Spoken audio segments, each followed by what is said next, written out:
This is Gamer Weekly, bringing you the latest of what the video game scene has to offer. On today's episode of Gamer Weekly, I have Michael from Playwood Project, and we're going to be talking about their latest game, Wartile. Hello, everybody, and welcome to another episode of Gamer Weekly. With me today is Michael from Playwood Project. Thank you so much for coming onto the show. Oh, thank you for inviting me. It's a pleasure. I always do these these introduction things, even though it's like it feels weird sometimes because like we talk before anything starts. So it's always like, yeah, no, we haven't been talking for like 20 minutes or whatever. So thank you so much for coming onto the show. First off, what game are you working on right now? Yeah, we're working on Wartile, which is a pretty different game in many aspects, I think. So it's like you have this miniature world coming to life where you control a small band of Vikings. And we're very inspired by board games and, miniature models. Yeah, you have your small band of Viking figurines and you battle it out on these small diorama battle boards.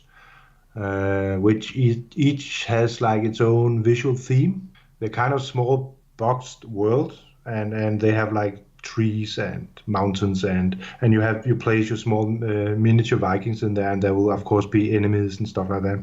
So I think actually important thing to note is that it's a real-time strategy, but it has a very strong turn-based feel to it. So how would you describe playing Wartile? Like, how exactly does the mechanics in the game work? Well, first of all, you start on a campaign, what we call a campaign board, and that has like a map of Scandinavia, and there you have your miniature figurines, and the first campaign we do that's with Vikings, and then you have to select what type of figurines you want to bring into the next mission or the next battle board. And each battle board there you can bring between 1 to 5 figurines in. You can also customize them before you go into the battle, and you can also assign your battle deck, call that. So that is kind of, you have a set of godly and tactical cards, we call it. So that's a set of cards that you bring into the battle board. So you have to choose what to bring into the battle board, and then when you get in, you have your figurines positioned on the map, and you'll have a quest that you need to complete, and then you move your figurines, but you can only move one at a time. So you pick one up and you put it. It can move as a specific amount of hex.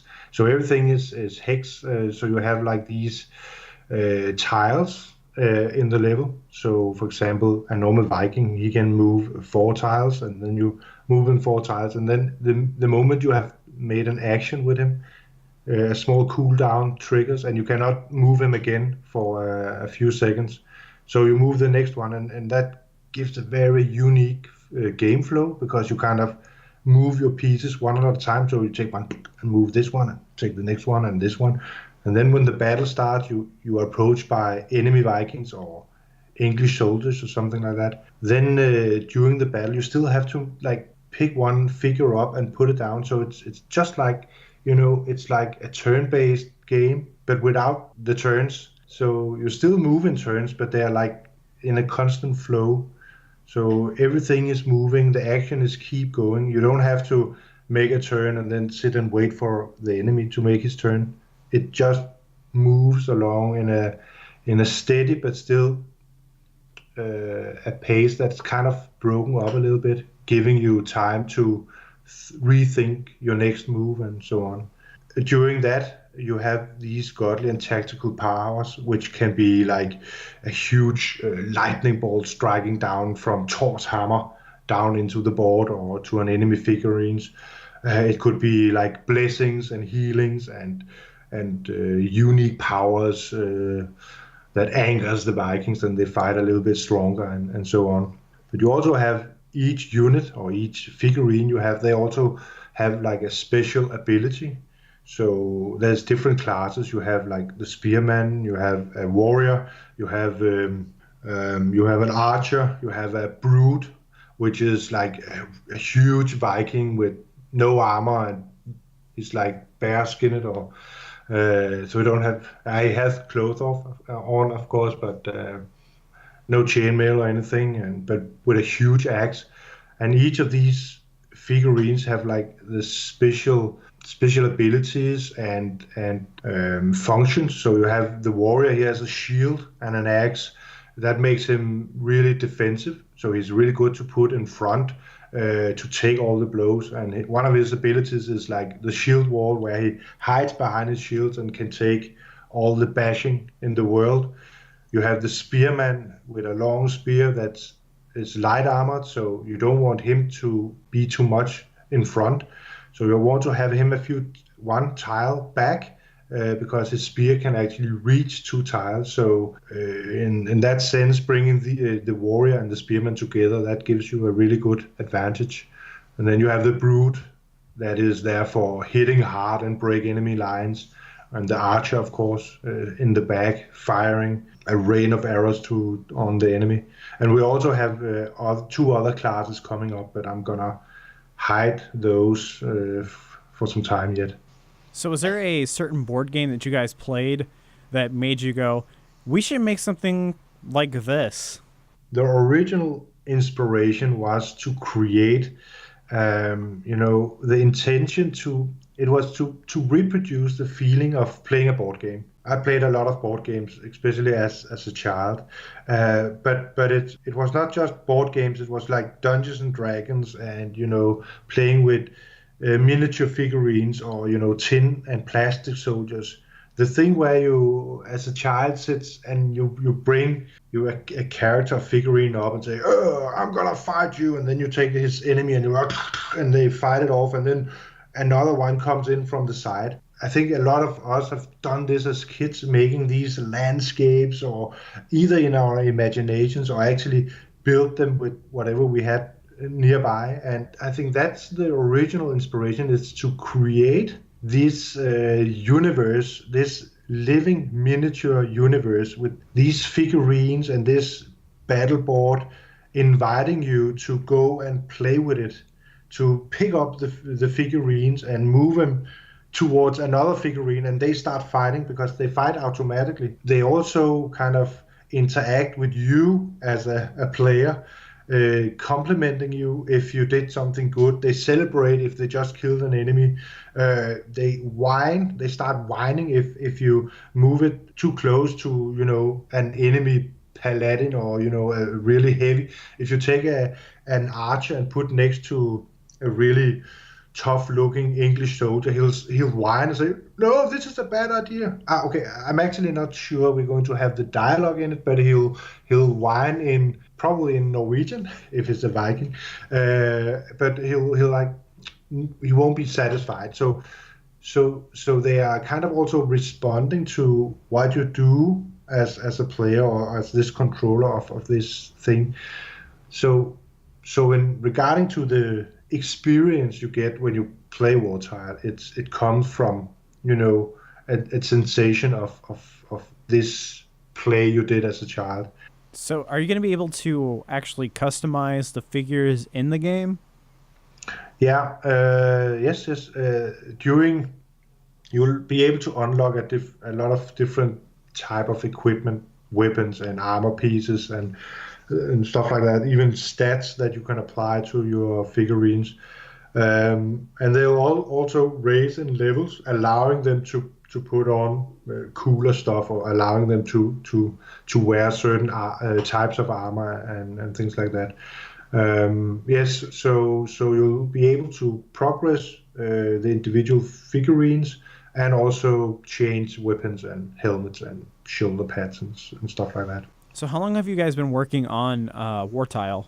Well, back in 2014, I quit my position at IO Interactive, where I worked on the Hitman game, because it was time for me to try something different. And I always had this dream of trying to do something myself. I think actually it's something I carried with me the last 12 years since I left or I finished the school. But I just needed the experience, and after 10 years in the game experience and 7 of them doing AAA games. I thought it was I should be ready. So I started in March 2014 or something like that, and then we have been working since then. So, is there any advice you would give to people out there that are thinking about making games? First of all, you have to believe in it, and just, I mean, you have to keep the spirit high because it's going to be a long journey. I think I kind of I always think it's kind of being in the Olympic, except that I mean, it's not a physical challenge, but it's a mental challenge because you really need a lot of stamina to just hang in there and keep working hard every day for many hours. And then when things look tough, and I think you don't meet your deadlines, and you can see that everything is not happening as fast as it could, or your feedback from your testers is not as good as you were hoped for, then it's just to hang in there and keep struggling. And I also think it's very crucial to be focused. So if possible, don't do many things else. I mean, I guess a lot of people also work on the side, but I mean, I think my advice would be save up the money and then do it 100%. Another thing is don't do it alone. I mean, I founded Playwood Project alone, and starting up an indie studio is 40% developing games, and I mean doing art and doing gameplay and level design, and then there's 60% managing a business, figuring out how to make tags and yeah, just building up a studio, the rules, salaries, having employees, and figuring out that you also need to market your product and how PR is working. You need to learn how to talk to investors and publishers and prepare presentations if you need funding for the project. So, whatever, you should always follow your dream, and even when things look bad, you keep pushing forward because it's going to be worth it in the end. Yeah, definitely. I mean, your dream, I mean, you have to pull through to what motivates you and drives you as a person. Because sometimes it's not what you dream about actually, because you realize that that's not. I mean, I've learned a lot in this process, and I'm pretty sure that someday I'm gonna stop up and say, okay, is this still what's make me happy every day? Is this what's gonna drive me tomorrow? So I think if you have a dream of starting your own game project, and you feel so convinced that you are going to do it, yeah, then do it. Definitely.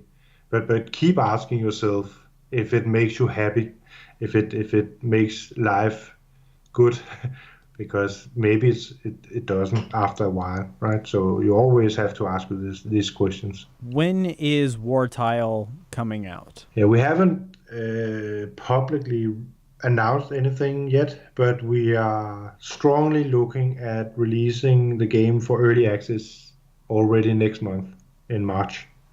So I can't reveal any dates yet, but that will come out soon.